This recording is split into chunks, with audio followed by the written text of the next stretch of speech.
ብዙ ነገር በእጄ እንዳለ አትርሺ ምን አልሽ አንቺ እከካ አውጩ ሞገስ ምንሽ ነው ምን አገባሽ የታየሽኝ ከሞገስ ጋር ቪዲዮ አለ የማትተኝ ከሆነ ነጋሽ ነው ማሳየው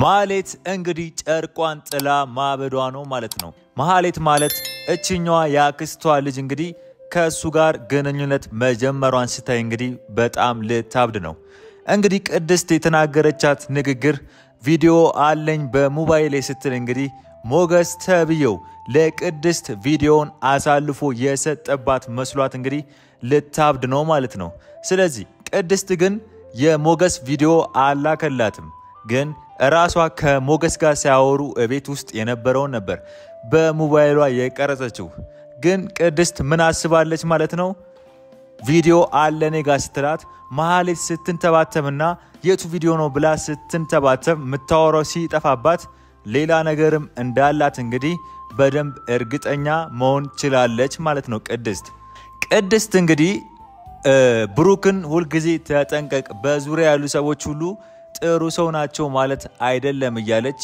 ለብሩክ ትነግረዋለች ብሩክ እንግዲህ ብዙ ጊዜ ጥያቄውን ምትነግረው ነገር ሁሉ ጥያቄ እየጠየቀ እንዴት እንደዚህ ልትይንቻልሽ ምንድነው የተፈጠረ ነገር አለ ወይስ ምን እኔ ያላየሁት አንቺ ያየሻቸው ነገሮች አሉ ወይ ያለ አይናገርም አይጠይቃትም እዚህ ጋር ደራሲው ያናደኛል ለምን ከመሬት ተነስታ እንደዚህ ልትል ቻለች የሚለውን ጥያቄ በውስጡ ማደር ነበረበት ብዬ አስባለሁ አንደኛ ያያስኩበት ሁለተኛ ደግሞ ብሩክ ተብየው ማህሌት ደውላ ለብሩክ ቅድስት ቪዲዮ ካሳየች እንዳታምናት እያለች ምን ሆነሽ ነው እንዴት እንደዚህ አይነት ነገር ትይኛለሽ በማለት ብቻ እንዴት ሊያልፈው ይችላል እንግዲህ ማህሌት ተብየዋ ማለት ሚስት ናት ስለዚህ ቪዲዮ ሰራተኛዋ ቪዲዮ ብታሳይ እንዳታምን ማለት ምን ማለት ነው ይሄ ራሱ በጣም ጥያቄ የሚያስነሳ ነገር ነው እዚህ ጋር እንዴት እየተደበሰበሰ ሊያሳልፈው እንደፈለገ ደራሲው አልገባኝም እዚህ ጋርም ሁለት ጥያቄ አለኝ እንደዚህ ስትለው እንኳን ቅድስትን ጠርቶ ምንድነው ማህሌት እንደዚህ ያለችኝ ነው እንዴ ምንድነው ቪዲዮ አለ ያለችኝ ነው ብሎ እንዴት ሊጠይቃት አልቻለም እዚህ ጋር ዝም በማለት አሳልፎታል ማለት ነው ሞገስ ተብየው እንግዲህ የማህሌትን እህት ተብየው እንግዲህ እሷንም ለማጥመድ እየሞከረ ነው እንግዲህ ማህሌትንም በቪዲዮ ስለሚያስፈራራት ከዚህ በኋላ ማህሌት ምንም ማምጣት እንደማንችል እንዳየነው ነው የሚሆነው ማለት ነው ግን ማህሌት ተብየዋ እንደዚህ ያሯራጠ ወደ ሞገስ ሊያመጣት የቻለው ጉዳይ ምንድነው ብለን ስናይ ሞገስ ለቅድስት ቪዲዮን የላከላት መስሏታል ማለት ነው ስለዚህ ቅድስት ሳታስበው ባወራችው ነገር ሌላ ጉድ ይዞባት መጥቷል ማለት ነው ለማህሌት ለቅድስትም እንግዲህ ብዙ ነቃ እንድትል የሚያደርጋት ነገርና ማህሌት ከሞገስ ጋር የሆነ ግንኙነት እንዳላቸው የምታውቅበት መንገድ አግኝታለች ብዬ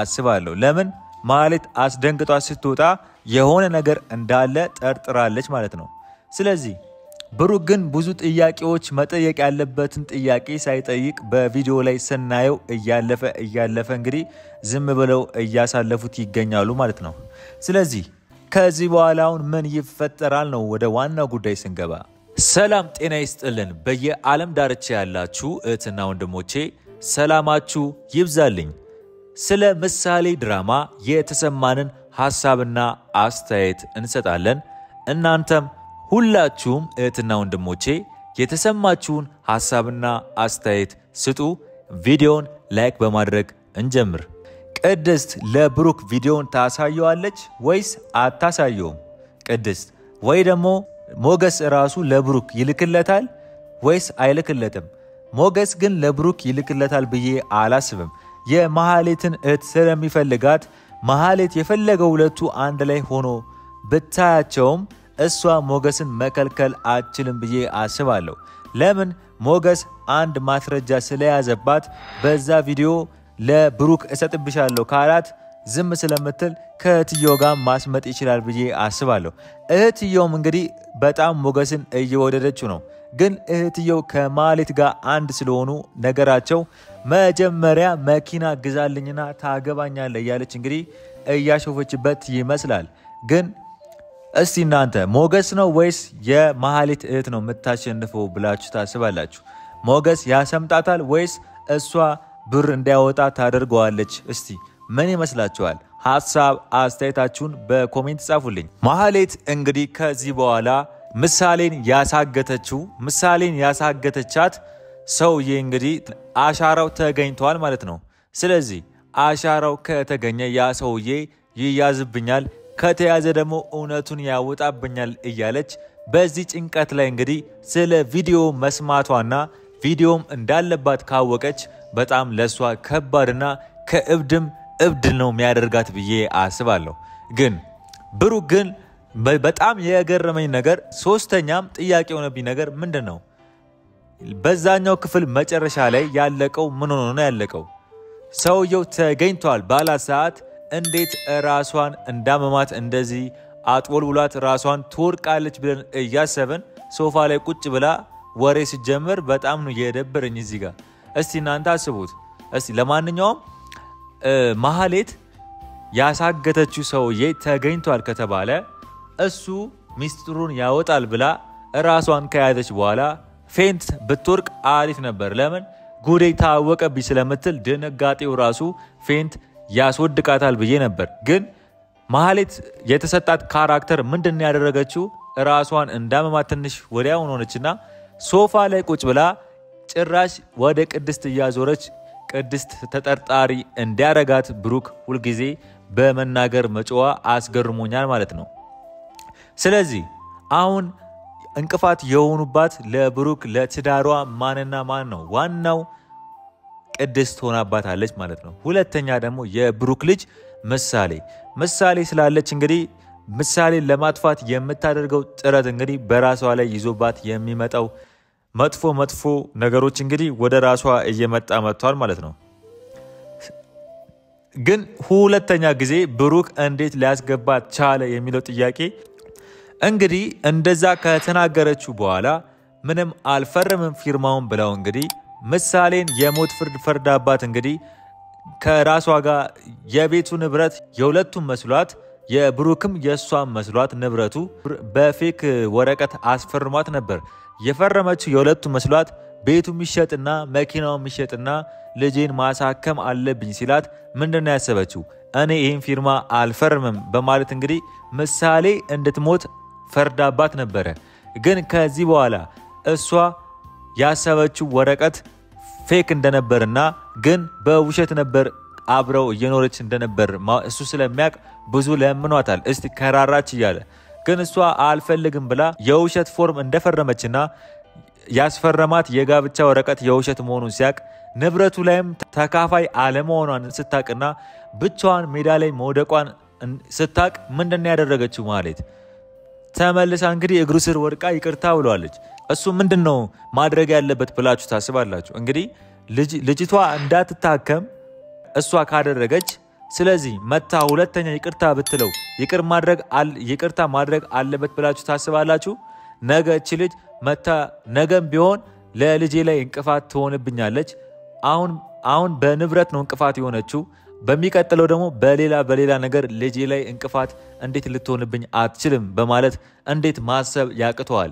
ለፊልሙ ሲባል እንግዲህ የማህሌት ካራክተር ተመልሳ መታ ገብታ እንግዲህ ሁለተኛ ስበጠብጥም እሱ ማህሌትን ባለመጠርጠር ዝም ብሎ ፊልሙን እያራዘሙት ይገኛል ማለት ነው። ብሩክ ቢያንስ ሁለተኛ እድል ከሰጣት በኋላ ማህሌት ተብየው ለትዳራቸው ጠንቅ እንደሆነችና እሱን በቃ ፍቅር እንደሌላት በደንብ አረጋግጣለች ብዬ አስባለሁ። ለምን ፍቅር ቢኖራት ኖሮ ቤቱም መኪናውን ቢሸጥ ኖሮ ችግር የለውም፣ ልጅን አሳክም፣ ለኔም ልጄ ናት፣ ችግር የለውም፣ ወደፊት የሚመጣው አይታወቅም በማለት ትናገር ነበር። ግን እሷ በምሳሌ ላይ ትሙት በማለት እንግዲህ አልፈርምም በማለት ከፈረደችበት ነገ ምሳሌንም የሆነ ነገር አለማድረጓ እንዴት አያሳስበውም? እንደዚህ እየሳሳላት ለልጁ እንዴት ተመልሶ ይቅርታ አደረገላት ነው ጥያቄ። እሺ ይቅርታ ካደረገላት በኋላም ደግሞ ምሳሌን አሳግታ ምሳሌን እንደምንም ብሎ ምን አደረገ? እሱ ያ ካሳገተችበት ቦታ ልጁን ተመልሶ አወጣት ማለት ነው።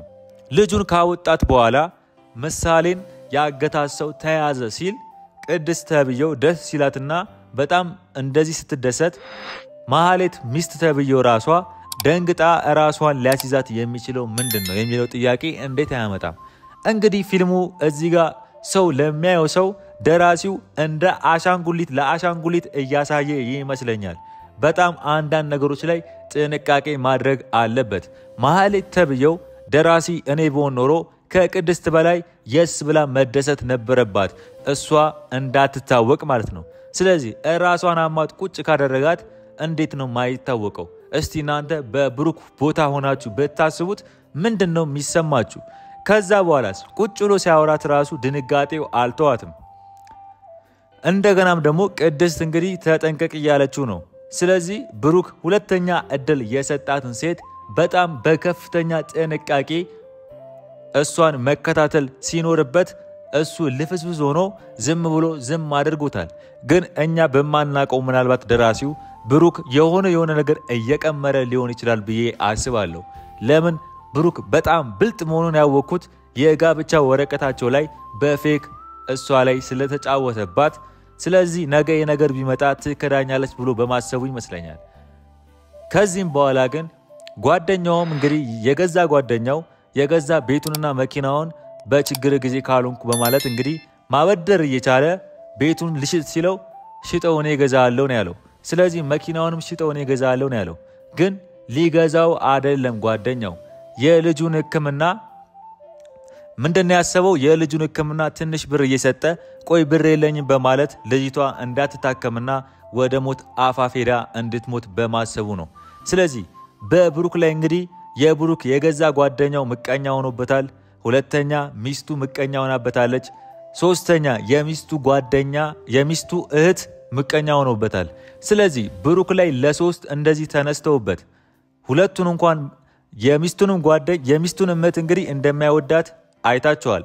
እሱ ሲመጣ የምትናገረው ንግግር ፍለፊት የሚያስጠላና ንቀት እንዳለባት ያስታውቃል ለብሩክ። ስለዚህ ብሩክ ሚስቱንም የሚስቱን እህትም እንደዚህ በጥንቃቄ መከታተል አለበት ብዬ አስባለሁ። ብሩክም እንግዲህ ቅድስትን ምን ብሎ ጠይቋታል?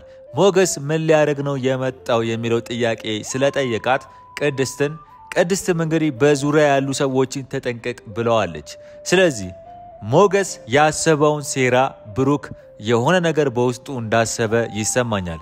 መቼም ዝም ብሎ ቤቱና መኪናውን የጓደኛውን ማንነት ያላወቀ መስሎ በውስጡ የሆነ ነገር የያዘ ይመስለኛል። ለምን ጥርጣሬ በጓደኛው ላይ እንዲያሳድርበት ቅድስት ተብያም ነግረዋለች ማለት ነው። ስለዚህ ብሩክ እንግዲህ ለሞገስ አሳልፎ ቤቱንም መኪናውንም ይጫወትበት ይሁን ወይስ ብሩክ ልክ ማህሌትን እንዳደረጋት ሞገስንም ይጫወትበት ይሁን? እስቲ ምን ይመስላችኋል? ሐሳብ አስተያየታችሁን በኮሜንት ጻፉ። ስለዚህ አሁን ያለቀው ቪዲዮ ማህሌት ሞገስና የማህሌት እህት አንድ ላይ ሆኖ ነው ማህሌት መታባቸው ካፌ ላይ ያለቀው ማለት ነው። ስለዚህ ማህሌት አሁን ሞገስን ብትናገረው ባትናገረው ምን ታመጣለች? ምንም አታመጣም። አንድ ሁለት ደግሞ እሷ የመሰላት ሞገስ ቪዲዮውን ለቅድስት አሳልፎ ሰጥቷታል ብላ ስለሆነ ተናዳ እንዴት ቪዲዮውን ለቅድስት ሰጣታል ስትለው አረኔ ምንም አልሰጠውም ቢላትም ወይ የሱን ባህሪ ስለምታቅ አታምነውም። ቢያረጋግጥላትም እንዳልሰጣት እንኳን ቢነግራት እሷ በሚቀጥለውም እንግዲህ ምንድነው መታስበው? ምንም አማራጭ አላት ብዬ አላስብም። ቪዲዮውን ቢሰጣትም ባይሰጣትም ለማንኛውም ብላ ቅድስት ራሷ ቪዲዮ ስላላት የቤት ውስጥ ቪዲዮ ለብሩክ መስጠት ትችላለች። ግን በጣም ያናደረኝ ነገር ቅድስታውን ቪዲዮውን ሞገስና ማህሌት ቤት ውስጥ ሆነው ቪዲዮ ስለቀረጸቻቸው ያወሩትንም ስላለ እንዴት ለብሩክ እስካሁን አላሳየችውም? ፊልሙን ለማራዘም ነው? ከዚህ በላይ ምን ትጠብቃለች? ማስረጃ በያዘችበት ታይም ላይ ካላሳየችው ነገ ማህሌት ተነስታ ስልኳን ብትወስድባት የቅድስትን ምን ታመጣለች? ሰራተኛ ስለሆነች ምንም አታመጣም።